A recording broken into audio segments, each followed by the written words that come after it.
കേന്ദ്ര ബജറ്റ് കേട്ടപ്പോൾ കേരളം ഇന്ത്യയുടെ ഭാഗമാണോ എന്ന് നമുക്ക് സംശയം തോന്നി.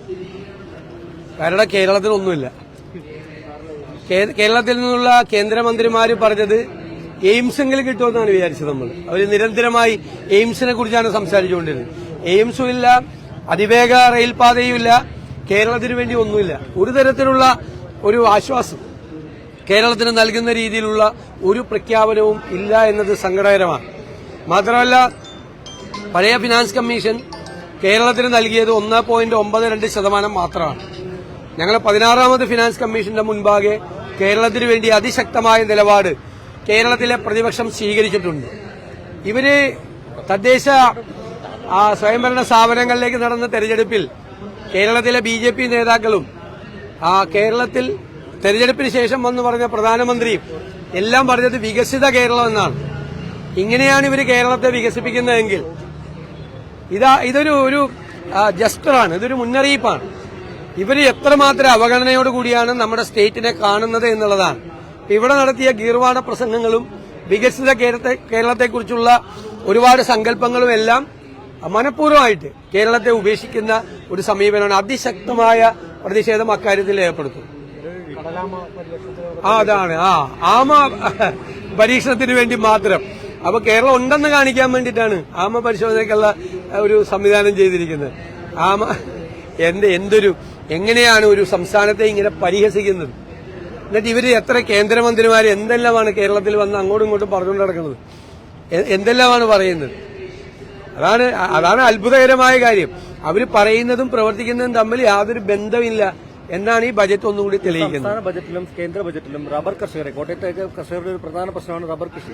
അതിന് 2 ബജറ്റുകളിലും വലിയ അവഗണനയാണ് ഉണ്ടായത്. അത് ഈ കർഷകരെ വലിയ രീതിയിൽ ബാധിച്ചിട്ടുണ്ട്. അത് അവർ മാനിഫെസ്റ്റോയിൽ എഴുതിയിട്ടുണ്ടല്ലോ, 250 രൂപ ആക്കാന്ന് പോരെ? ആ കടലാസ് ചുരുട്ടിയാൽ മതിയല്ലോ. റബ്ബർ കർഷകർ മാനിഫെസ്റ്റോയിലെ കടലാസ് ചുരുട്ടി കഴിക്കാൻ പറ്റില്ലല്ലോ. അവര് 2021 പറഞ്ഞില്ലേ 250 രൂപ ആക്കാം എന്ന് പറഞ്ഞില്ലേ? എന്നിട്ട് അവരെന്താണ് ചെയ്തത്? 10 കൊല്ലം മുമ്പ് 150 രൂപയായിരുന്നു ഉമ്മൻചാണ്ടിയുടെ കാലത്ത്. 10 കൊല്ലം മുമ്പ് 150 രൂപ. എന്നിട്ട് 10 കൊല്ലം കൊണ്ട് ആകെ വർദ്ധിപ്പിച്ചത് 50 രൂപയാണ്. 50 രൂപ ഒരു തരത്തിലും ആശ്വാസം നൽകാത്ത രീതിയിലാണ്. ആ 10 വർഷം കൊണ്ട് ഈ മേഖല മുഴുവൻ തകർന്നിരിക്കുകയാണ്. അത് കേന്ദ്രത്തിന്റെ സഹായമില്ല, സംസ്ഥാനത്തിന്റെ സഹായമില്ല. കാർഷിക മേഖല മുഴുവൻ തളർച്ചയിലാണ്. അവിടെയും ഒരു തരത്തിലുള്ള സഹായവും 2 കൂട്ടരും ചെയ്യില്ല എന്നാണ്. ഏത് സെക്ടറാണ് മോശമായി നിൽക്കുന്നത് ആ സെക്ടറിനെ സഹായിക്കാനാണ് ഒരു ബജറ്റ് നടത്തേണ്ട. ആത്മവിശ്വാസം കൊടുക്കുകയാണ് വേണ്ടത്, അല്ലേ?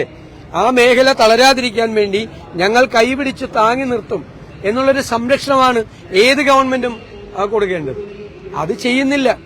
കേന്ദ്ര ഗവൺമെന്റിന്റെ ബജറ്റ് പ്രധാനപ്പെട്ടതാണ്. കാരണം അവരിപ്പോഴും അധികാരത്തിൽ ഇരിക്കുകയാണ്, അവർ തന്നെ നടപ്പാക്കേണ്ടതാണ്. മറ്റത് പിന്നെ പോണ പോക്കിൽ കുറെ പറഞ്ഞിട്ട് പോയ പോക്കാണ്. നടത്തിയാലും നടത്തിയില്ലെങ്കിലും കൊള്ളാം, എല്ലാ അടുത്ത ഗവൺമെന്റിന്റെ തലയിലാണ് എല്ലാ സാമ്പത്തിക ചെലവും. പ്രഖ്യാപനം മാത്രം നടത്തിയാൽ മതിയല്ലോ. ഇനിയിപ്പോ 1 മാസമല്ലേ ഉള്ളൂ, ഒന്നും ചെയ്യേണ്ട കാര്യമില്ല. വെറുതെ പ്രഖ്യാപിച്ചിട്ട് പോയാൽ മതി. ധാതു ഇടനാഴി പ്രഖ്യാപനം നടത്തും. പക്ഷേ കേരളത്തിലെ വ്യവസായ മന്ത്രി അടക്കം അതിലൊരു കേരളത്തിന്റെ ജനങ്ങളുടെ ചൂഷണത്തിനുള്ള സാധ്യത കൂടി ഉണ്ടെന്നാണ് സംസാരിക്കുന്നത്. അതിനകത്ത് ഒരു അപകടം കാണുന്ന ഒരാളാണ് ഞാൻ. കാരണം കേരളത്തിലെ ഒരു ധാതു സമ്പത്ത് കോർപ്പറേറ്റുകൾക്ക് കൊടുക്കാൻ വേണ്ടിയിട്ടുള്ളൊരു ശ്രമമായിട്ട് മാത്രമേ കാണാൻ പാടുള്ളൂ. അത് സംസ്ഥാനവുമായി കൂടിയാലോചിച്ച് മാത്രമേ അതിന്റെ പോളിസി ഫ്രെയിം ചെയ്യാൻ പാടുള്ളൂ.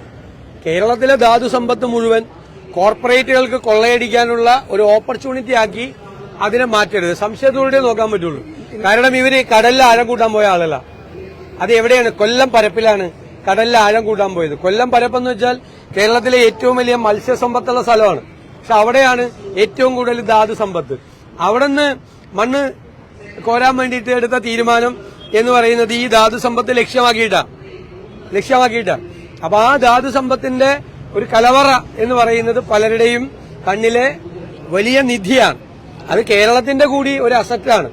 അപ്പോൾ സംസ്ഥാനമായിട്ട് ആലോചിക്കാതെ ഒരു തരം അതിന്റെ ഇതിലേക്ക് പോകരുതെന്നാണ് നമ്മുടെ അഭിപ്രായം, ശക്തമായ അഭിപ്രായം. ഇന്നലെ ഇൻഫാമിന്റെ പരിപാടിയിൽ പങ്കെടുത്തിട്ട് മുഖ്യമന്ത്രി പറഞ്ഞ ഒരു കാര്യം, ഇൻഫാം അടക്കമുള്ള സഭകൾ ഉന്നയിച്ച പ്രധാനപ്പെട്ട ആവശ്യങ്ങൾ, 1 കർഷകരുടെ പ്രശ്നം, 2 വന്യജീവി പ്രശ്നം, അതുപോലെ തന്നെ ഈ പുരയിടത്തിന്റെ വിഷയം, ഇതിലെല്ലാം പരിഹാരം കാണാൻ സർക്കാരിന് സാധിച്ചു എന്നുള്ളൊരു അവകാശവാദം ഇന്നലെ ഇൻഫാമിന്റെ പരിപാടിയിൽ അദ്ദേഹം പറയുന്നു. അല്ല, അദ്ദേഹത്തിന് അത് സമ്മതിക്കണം. അവരുടെ മുമ്പിൽ പോയി എന്നിട്ട് അത് പറയാൻ വേണ്ടിയിട്ട് ഏത് കർഷകരുടെ പ്രശ്നത്തിനാണ് ഈ ഗവൺമെന്റ് പരിഹാരം ഉണ്ടാക്കിയത്? നെല്ല് സംഭരിക്കാൻ പറ്റുന്നില്ല പ്രോപ്പറായിട്ട്. ഈ പാവപ്പെട്ട കർഷകൻ വയലിൽ കൃഷി ചെയ്ത് അത് ഉണ്ടാക്കുന്നത് കൂടിക്കിടക്കുകയാണ്, നനഞ്ഞുപോയി ഇല്ലേ. കോട്ടയത്തടക്കം ഞങ്ങൾ എല്ലാവരും വന്നതാണ്. എത്ര സ്ഥലത്താണ്, കുട്ടനാട് ഉൾപ്പെടെ ആ നെല്ല് സംഭരിക്കാൻ അവർക്ക് കഴിയുന്നില്ല. റബ്ബറിന്റെ ഈ സപ്പോർട്ട് പ്രൈസ് അത് ഉയർത്താൻ അവർക്ക് കഴിഞ്ഞില്ല. വന്യജീവി ആക്രമണത്തിൽ നിന്ന് രക്ഷിക്കാൻ ചെറുവിരൽ അനക്കിയില്ല ഈ ഗവൺമെന്റ്.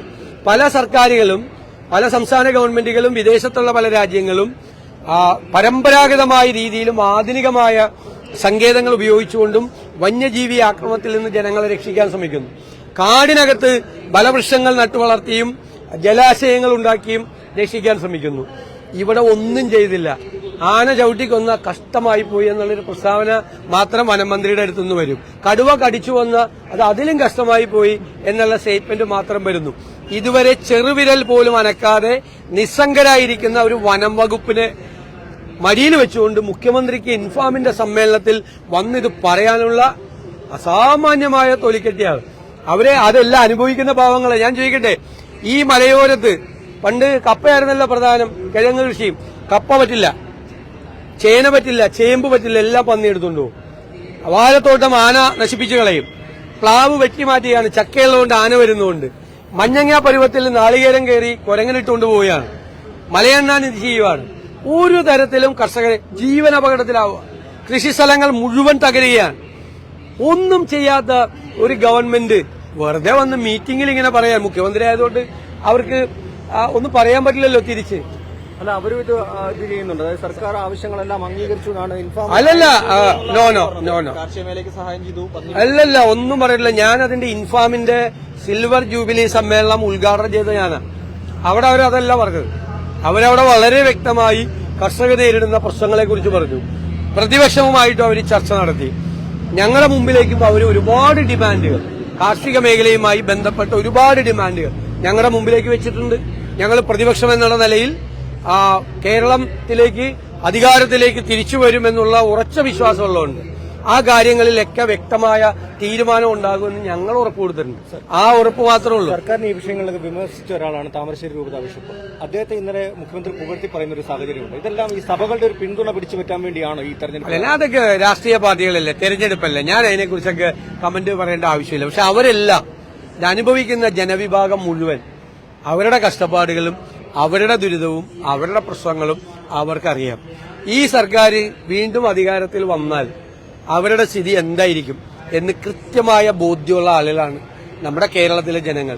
ഓരോ വിഭാഗം ജനങ്ങൾ അവരത് കൃത്യമായ തീരുമാനം ആ കാര്യത്തിൽ എടുത്തോളും. ഞങ്ങൾക്ക് അതിന്റെ അത് ഒരു കുഴപ്പമില്ല.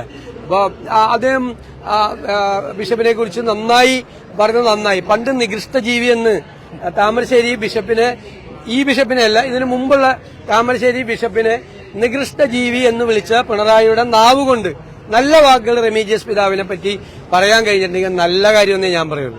ആരും ആരെക്കുറിച്ചും നല്ലത് പറഞ്ഞാൽ നമ്മൾ പ്രോത്സാഹിപ്പിച്ചേക്കാം. അതിന് ഞാൻ അതിൻ്റെ അകത്തൊരു തെറ്റൊന്നും കണ്ടെത്തുന്നില്ല. നല്ല കാര്യം ഇങ്ങനെ മാറ്റി പറഞ്ഞല്ലോ. പണ്ട് നികൃഷ്ട ജീവി എന്ന് പറഞ്ഞ അതേ നാവ് കൊണ്ട് ഇങ്ങനൊരു നല്ല വർത്തമാനം പറഞ്ഞല്ലോ. നല്ല കാര്യം. എല്ലാവരും നല്ലത് പറയണമെന്നാണ് ഞാൻ ആഗ്രഹിക്കുന്നത്, ഞങ്ങൾ ആഗ്രഹിക്കുന്നത്, UDF ആഗ്രഹിക്കുന്നത്. ആരും തമ്മിൽ വഴക്കിടരുത്, ആരും തമ്മിൽ പോരുണ്ടാകരുത്, ജാതി മത വിഭാഗങ്ങൾ തമ്മിൽ തല്ലരുത്. എല്ലാവരും യോജിച്ചു പോകണം. അല്ലെ, ആര് ചോദിച്ചാലും ഞങ്ങൾ അതിനെ പിന്തുണയ്ക്കും. ആര് പിണങ്ങിയാലും ഞങ്ങൾക്ക് അതിൽ വിഷമവും. അതാണ് ലൈൻ. കേരള കോൺഗ്രസിന്റെ സീറ്റ് ഏറ്റെടുക്കുവോ? വരട്ടെ.